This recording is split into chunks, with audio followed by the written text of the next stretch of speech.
Thank you. Congratulations, Mr. Tavares. You did a fantastic job. You probably did more for Hungarian patriotism and Euroscepticism, or rather Euro-realism, than anybody else before you ever since the so-called democratic transition, when, by the way, our colonialization began on behalf of the so-called European fundamental values. I brought to you and to the Chamber a message from, I'm convinced, the majority of Hungarian people. It says Hungary is not a colony, and Hungary will not be a colony. Along your footsteps, when it comes to working hard towards and for Hungarian patriotism and Euro-realism, are Mr. Barroso and Ms. Viviane Reding.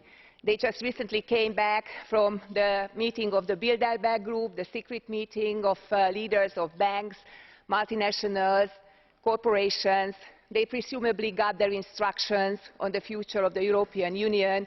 When they came back, they refused to give any information to the European Parliament or to the media on what exactly did they do, and then they blame Hungary for having too much concentration of power, too little checks and balances, too little transparency. You guys did your share of the work for Hungarian patriotism. Now it's our turn. We Hungarian patriots have to end the division between us.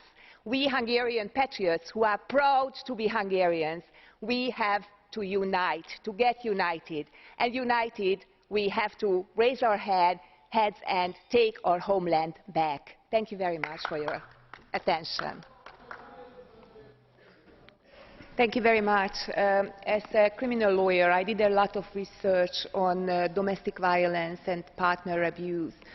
An important thing I found was that it's an interesting and important and very dramatic characteristic of abusive relationships, that the abuser wants to keep the victim under his full and total power and control.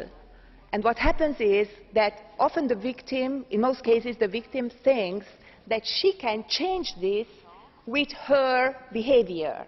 She tries harder to work in the household, she tries to be a better wife, a better mother, but the truth is that she cannot change the abuser's behaviour, because the abuser wants to keep her under power and control. And the right behaviour, what a lawyer should give as an advice, or a psychologist should give as an advice in such a situation, is do not try any longer to please the abuser. Raise your hand or raise your head and say, either we shall live in an equal relationship from now on, or I will have a divorce.